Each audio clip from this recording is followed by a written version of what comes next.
Hey,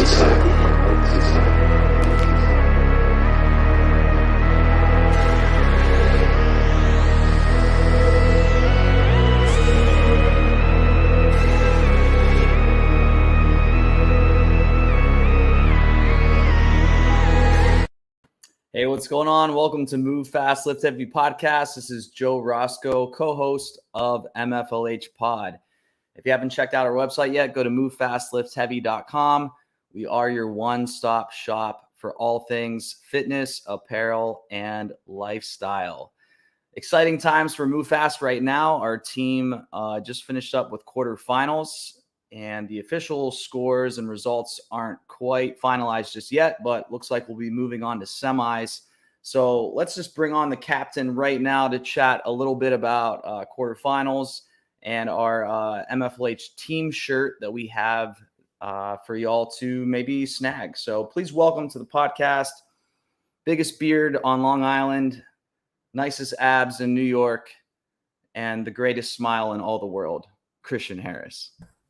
I like that. Yeah, How we doing? That was a good one. That was solid. As a rapper, you know, Crisco, you can that was straight up free flow. I was just flowing with that, you know. When you get into that flow state, you can't, you gotta take advantage of it while it's hot. So congrats on, finishing up quarterfinals with the team. Thank you, sir. Did the burpee workout twice. We just posted that on our Instagram reels at Move Fast Lift Heavy. You can see the reaction of the girls. That was pretty hilarious, though. Yeah. What? Tell us a little bit about the team shirt, and then I want to bring on our guest. Yeah, so our team shirt is inspired by a Beatles album cover, A Hard Day's Night, and they had a bunch of pictures of their faces on this cover doing different things. So I kind of took a spin off of that. Had the team send me a bunch of silly selfies, and I put a posterized effect on them, sorted them on a t-shirt, and that's what it looks like. Cool. I'll put that up at the end of the interview, but I want to get to chatting with our guest. She's been in the scene of CrossFit since 2014.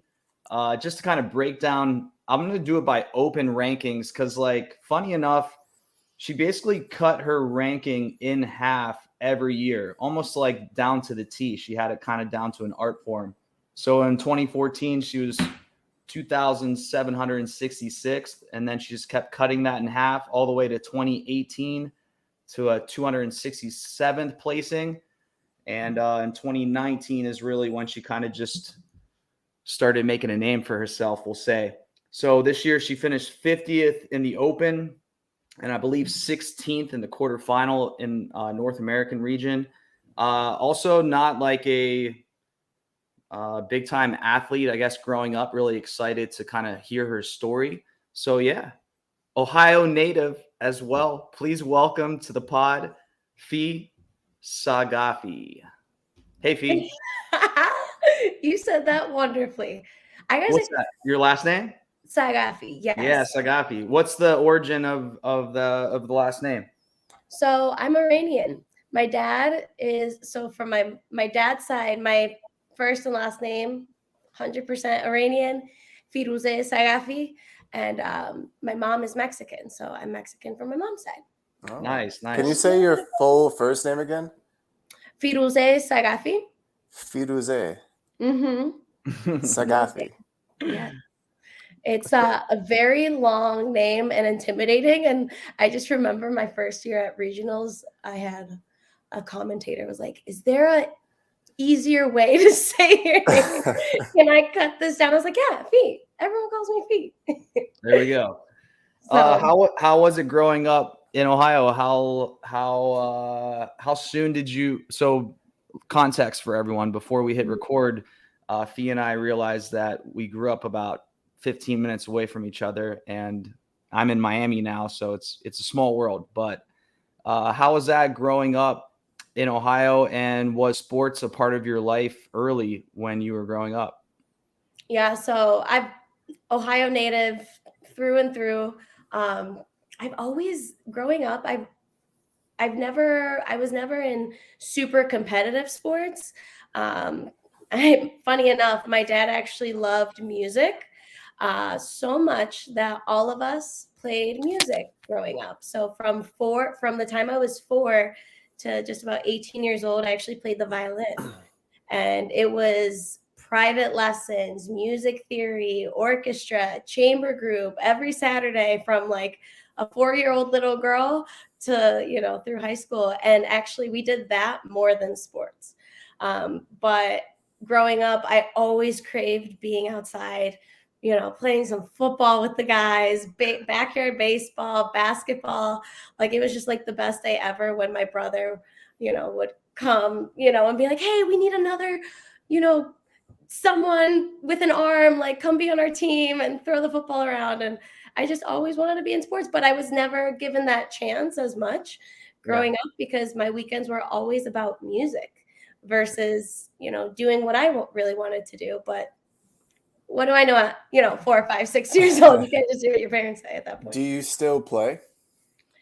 I actually have my violin and I don't fiddle around. It's sad. It's something that I actually had to stop. I didn't stop because I didn't love it. I stopped because I was experiencing a lot of pain playing.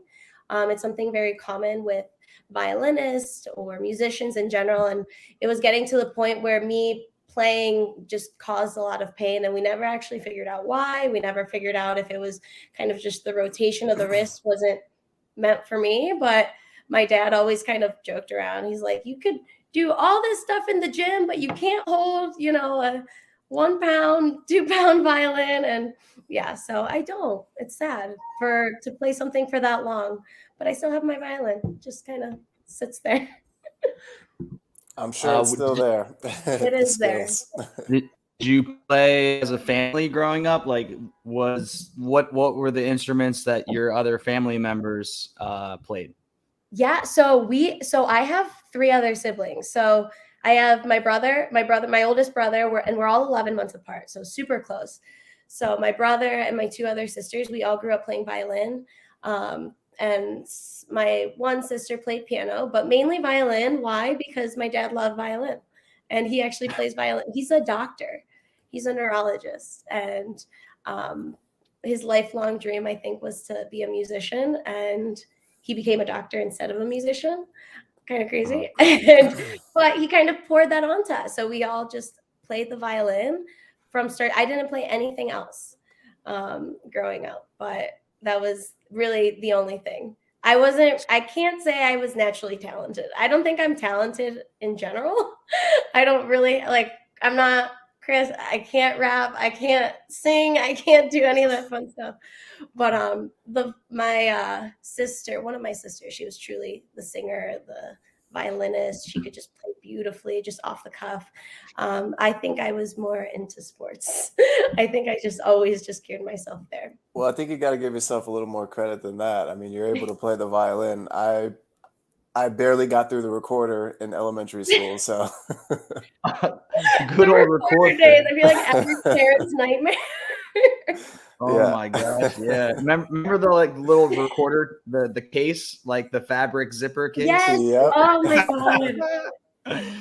Well, so awful. You brought up your dad being a doctor. You're in medical school now, or you're going to it, or are you working it? Or my student career, I'll tell you what, I feel like everything that I thought I would be at 27 didn't happen. I went to school I got 2 degrees.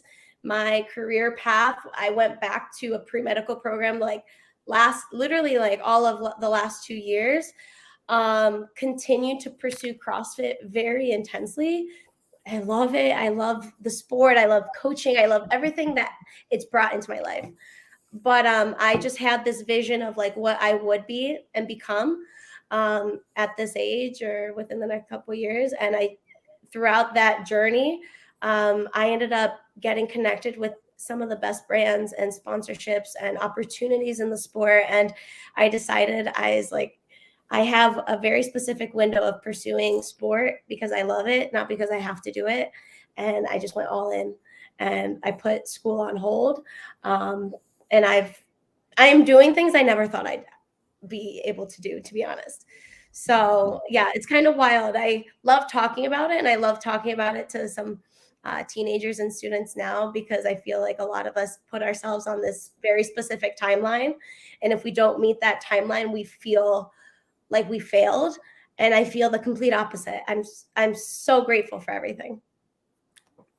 Cool. How did you stumble into CrossFit? So your dad was having you do the violin and all this stuff. When did you stumble into a CrossFit gym? I stumbled into gym, actually, it was 2014. So 2014 put me at a freshman in college. I went to John Carroll University here in Cleveland, Ohio, small like Catholic Jesuit college. And I started because I was with a guy at the time.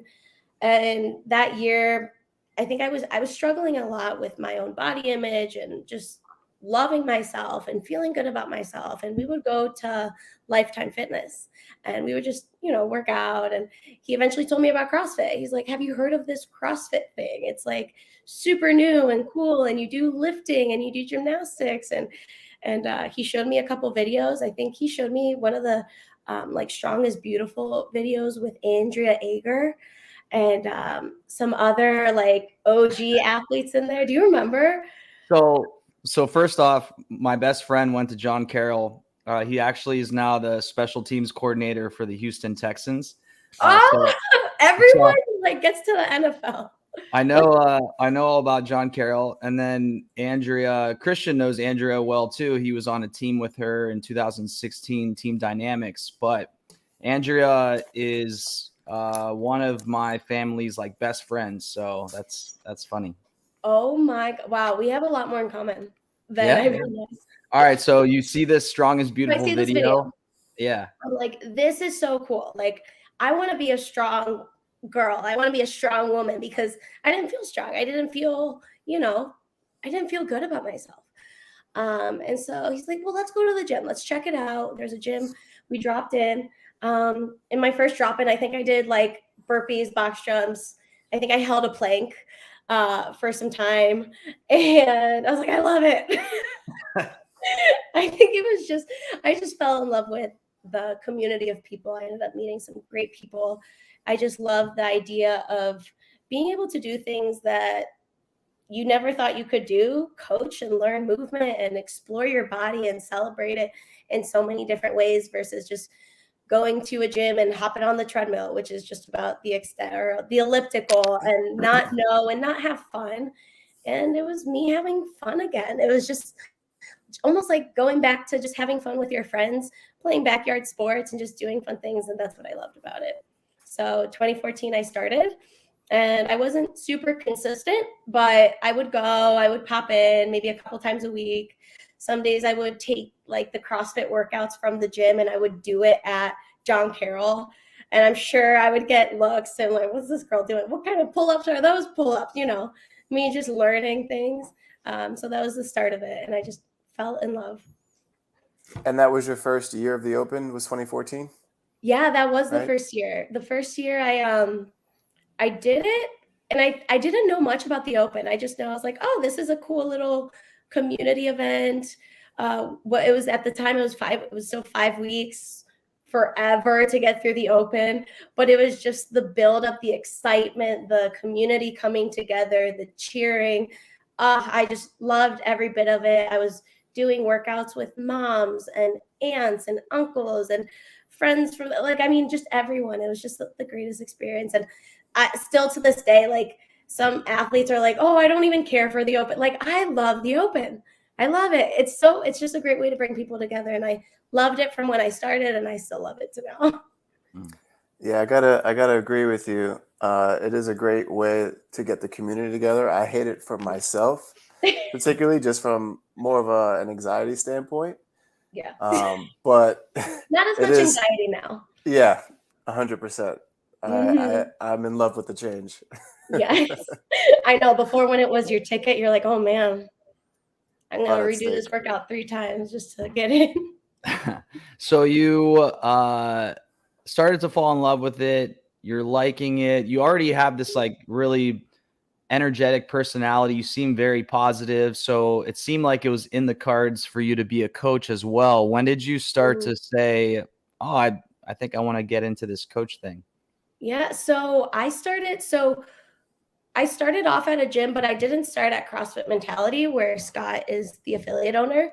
I started at a different gym, and I eventually realized that he was opening up a gym like 25 minutes away from me. And that's around like 2014, 2015, just about like a year and a half in of even just doing CrossFit. I had these like crazy goals of like, I want to be so good. Like, so let me just go where Scott trains out of. That should do it.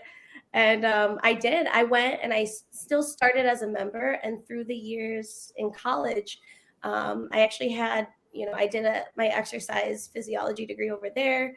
And there was an internship program that we had to complete. And we got to choose like what we wanted to do as our internship. And for me, I wanted to explore working with people and working with kids and coaching. And so with that, I had come to Scott and I said, hey, would I be able to start like a kids class at CrossFit Mentality? And he gave me that opportunity. And I, shadowed some of the coaches there. And eventually we brought in a small kids class, like 4 or 5 kids, which is like, if you worked with kids, it's plenty. If you have 5, it's just perfect number. And so once a week I would coach kids and loved it. And I learned a lot, was very patient, learned about patience and organizing a chaotic class of 5-year-olds. And then from there, he supported me in building me as a coach, getting my CrossFit level 1. And from there, since 2016, I've been coaching there. What's the secret sauce that Scott provides at Mentality? What is it about Scott or the gym that has really had a part in your growth and development as an athlete, in particularly an athlete? Yeah. That's a good question. If there's one thing that he is so about it was the thing that makes him him, he's about the people before he is about himself. And that's what's grown the community. And I think that's what's really built it. And himself as a gym owner, an athlete, a person, a mentor, he's always about the people and building relationships than he is about just doing what he needs to do his job. And that's really what has just grown me as a person, as an athlete, as a coach, is he's taught me a lot on how to build those true meaningful relationships. And with that, you build an army of people that stay in your corner and believe in you, and you believe in them, and you thrive. Yeah. So, very special. I know his brothers aren't, maybe the one is still there. I think the other's in Tennessee now, but did you ever jump in? Did you ever jump in on their brotherly throwdowns? Were you ever in the mix? Never. I never got the invite. Are you serious? Oh, wow. Come on. I was never. No. No, actually not really. I guess maybe when I was even thinking when I was preparing for regionals, I was actually a full-time student. I was actually in a full-time job position holding down. I was doing some administrative work at Code Chiro, where my chiropractor's clinic.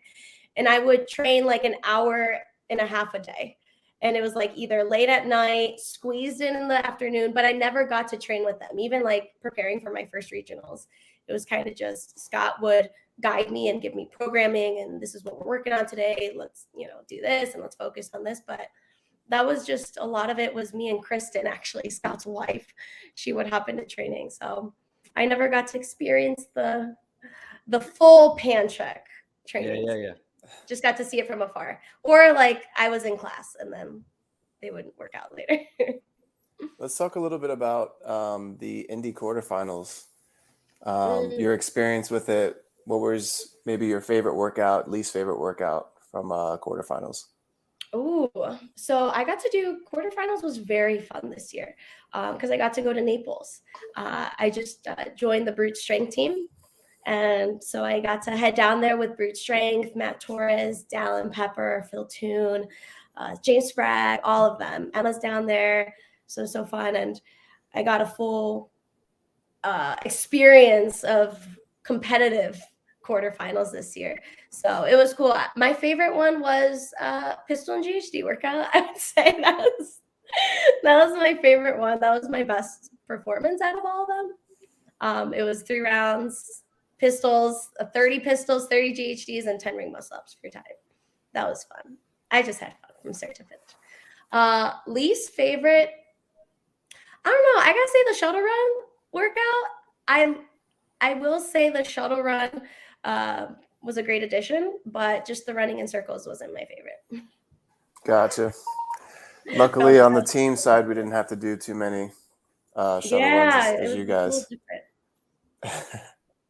What was your, for not knowing, what was your placing in the pistol GHD? You kind of like giggled there as if maybe you crushed it. What, how did that workout go for you? It went really well. I got first in North America, but I was doing sorry to cut you off. I was doing research on you, and I read like a high placement, but I lost if it was this year or in the past. So it was this year. So wow, congratulations. All right, first in North America. I've had, for some reason, when GHDs and pistols and like rope climbs or ring muscle ups, those are all just movements I have fun with. I don't consider myself great at them by any means, but it's just the combination I've enjoyed. The quarterfinals workout from last year, it was the like 60 down to 20 or 10, or I don't know, something crazy. It was pistols, GHD, and rope climbs. And I had won that workout in North America too. So it's just, it was cool. I love that combination. I see it and I'm just like, oh, I'm gonna have fun with this. It's a sneaky combo for some people if you're not built for it. But you happen to be one of those athletes that thrive on it.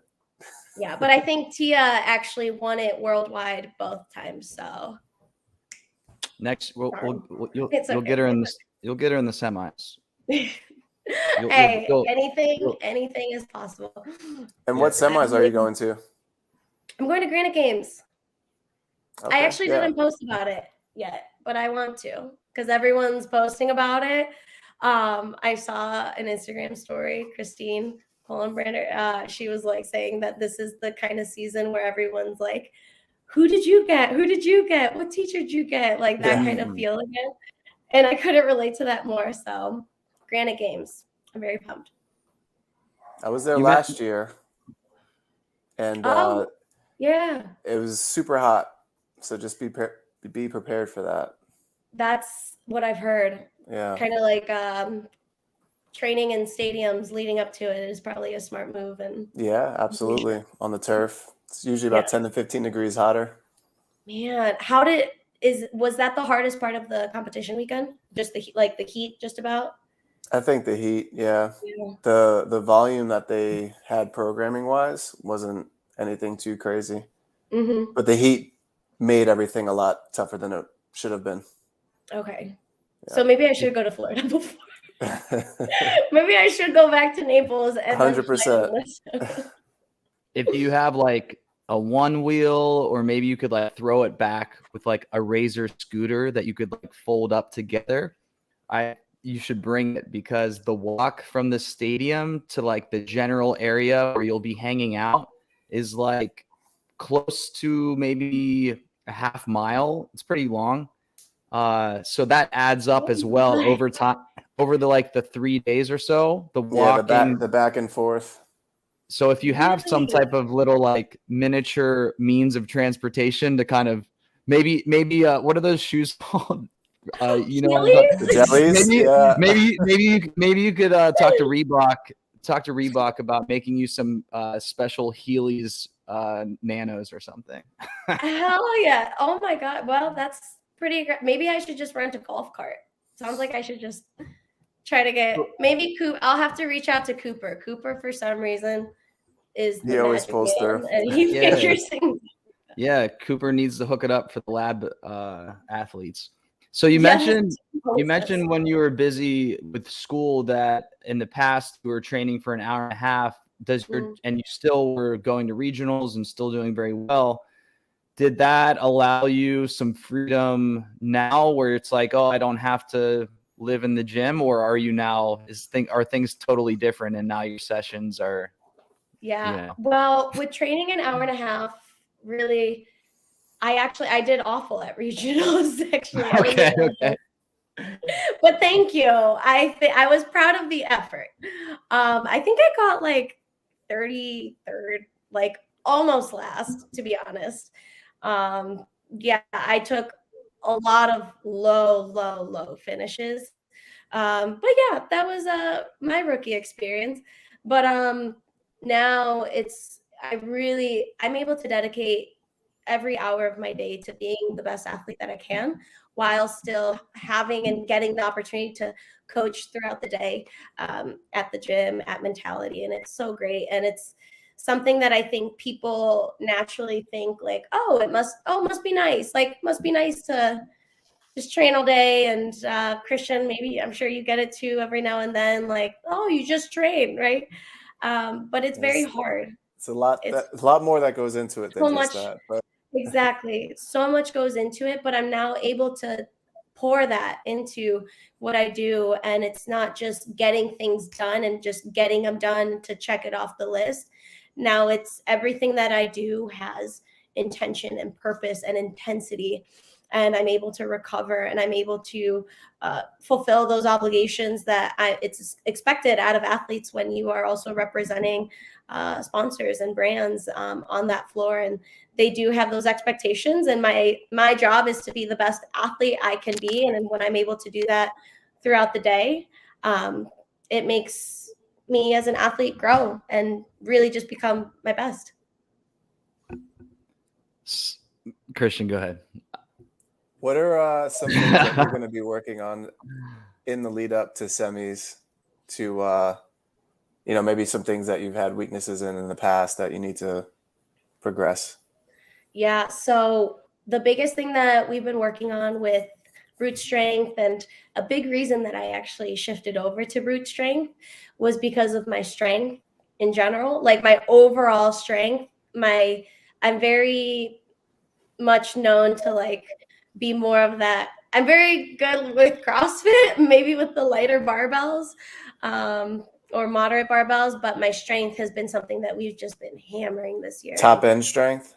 Yeah, like max effort, even power output too, like high power output, backs, like squats, building myself in the Olympic lifts. I'm very much like I could sustain, 80% effort for a long period of time, or 80% lifts under fatigue. But when it comes to just max out lifts, like they're not where they need to be. And that's something that I really struggled with even last year at the MAC. It's something that it's just not something that took a priority in the last years. I've always hammered volume and metcons and conditioning, and my strength could only get so strong, from that.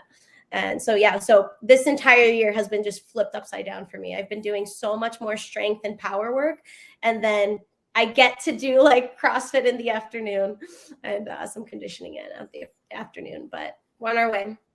He's getting stronger this year. Strength is one of those things that you really need to spend the time to hammer down and work on your technique and build the volume and the capacity there. It just takes a long time to develop, whereas your engine, when it comes to, your WOD, your 3-2-1 go, like that stuff comes and goes as little or as much as you train it. So yeah, I mean, you got to spend that time. What's your best snatch and clean and jerk? My best snatch, it's 180 actually. Or no, I'm sorry. It's not 180. It's 177. So not 180, 177. Yeah, we're working to get that up. And my best clean and jerk is like 215, 220. Not all amazing. My like power clean, this is like as of just in the last years of competing, those are my numbers. But I'm hoping that we get a 1 rep max this year, and maybe I surprise myself. What's your short-term goal? On a good day. Do you have a short-term goal for your snatch and clean and jerk? I do. So the strength for 185 is absolutely there. It's been just the technique pulling off the ground, like owning the positions through each phase of the lift. Because once I like get under it, like I've squatted, I have the strength to pull it, but that's kind of where I flawed too. Like that's something that Matt Bruce from Brute Strength has been helping me a lot. Matt Torres, it's cool. They get to work together as an Olympic lifting coach specifically. And with my coach, really just hammering technique and pulls up, like heavy pulls off the ground and segmented cleans and segmented snatches. So my technique has been flawed and it's prevented me from, building my numbers in the way that I've wanted to. So that's been really cool.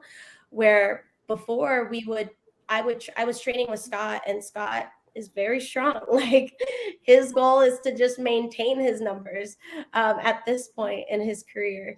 So we would do lifting after Metcons. Lifting after a lot of volume is very hard, and it's hard to be technical and it's hard to build in your strength. Yeah. So a lot of technique has been going into my lifting sessions more than ever. All right, let's take a turn, get to know Fee a little bit outside of the CrossFit box a bit more.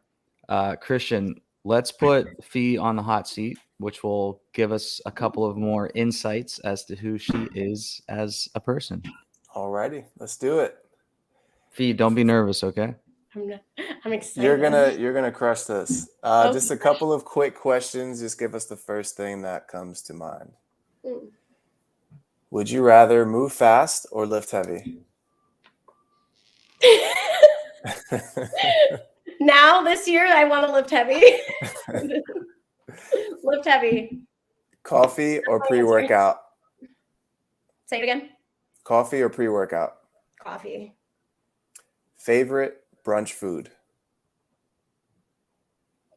Pancakes, eggs. Favorite sneaker?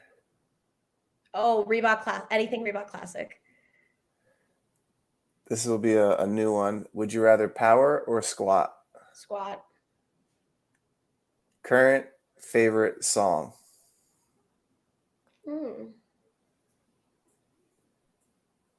Current, like a song that pumps me up.